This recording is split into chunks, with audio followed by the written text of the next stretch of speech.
UDF ഭരിക്കുന്ന കോഴിക്കോട് മുക്കം കാരശ്ശേരി സഹകരണ ബാങ്കിനെതിരെ UDF പ്രവർത്തകരുടെയും ബാങ്ക് ജീവനക്കാരുടെയും പ്രതിഷേധം. ജീവനക്കാരുടെ അനുമതിയില്ലാതെ പാസ്വേഡ് ഉപയോഗിച്ച് ക്രമക്കേട് നടത്തിയെന്നാണ് ആരോപണം. ഒറ്റ ദിവസം കൊണ്ട് ഭരണസമിതി അംഗങ്ങളുടെ അനുമതിയില്ലാതെ നിരവധി പേർക്ക് A ക്ലാസ് മെമ്പർഷിപ്പ് നൽകിയെന്നാണ് ആരോപണം. ജീവനക്കാർ അറിയാതെ അവരുടെ ലോഗിൻ ID ഉപയോഗിച്ച് ഒറ്റ ദിവസം നിരവധി A ക്ലാസ് മെമ്പർഷിപ്പ് പുതുതായി ചേർത്തെന്നാരോപിച്ചായിരുന്നു സമരം. 13 അംഗ ഭരണസമിതിയിലെ 9 പേരും അറിയാതെയാണ് ബാങ്ക് ചെയർമാനും ജനറൽ മാനേജറും മെമ്പർഷിപ്പുകൾ ചേർത്തതെന്നാണ് പരാതി. സ്വാഭാവികമായും ഈ ഡയറക്ടർമാരെ പൂർണ്ണമായും മാറ്റി നിർത്തിക്കൊണ്ട് ഇവിടെ ഒരു മാൻ പ്രാക്ടീസ് നടത്തിയിരിക്കുകയാണ്, ഒരു കൃത്രിമം നടന്നിരിക്കുകയാണ്. നെല്ലിക്കാപ്പറമ്പ് ബാങ്കിലെ മാനേജർ ഇതുമായി ബന്ധപ്പെട്ട് അദ്ദേഹത്തിന്റെ ബാങ്കിലെ പാസ്വേഡ് യൂസർ ഐഡിയും മറ്റാരും ഉപയോഗപ്പെടുത്തി എന്ന് പറഞ്ഞുകൊണ്ട് പോലീസിൽ പരാതി കൊടുത്തിട്ടുണ്ട്. പക്ഷേ പോലീസിൽ നിന്ന് ആ പരാതി കൊടുത്തിട്ടും ഒരു നടപടി ഇതിനുണ്ടായിട്ടില്ല. ബാങ്കിന്റെ നെല്ലിക്കാപ്പറമ്പ് ശാഖയിൽ വെച്ച് അവധി ദിവസമായി ഇന്നലെ പുലർച്ചെ 1 മണിക്കും 5 മണിക്കും ഇടയിലാണ് സംഭവം.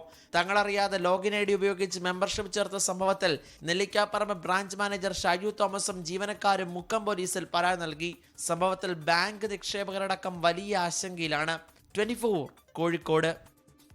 ലോകത്തെവിടെയായാലും ഏത് സമയത്തും 24 വാർത്തകളും ഓഗ്മെന്റഡ് റിയാലിറ്റി പാക്കേജുകളും എക്സ്പ്ലെയിനറുകളും വിശദമായി കാണാൻ ഞങ്ങളുടെ YouTube ചാനൽ നിങ്ങൾക്ക് സബ്സ്ക്രൈബ് ചെയ്യാം.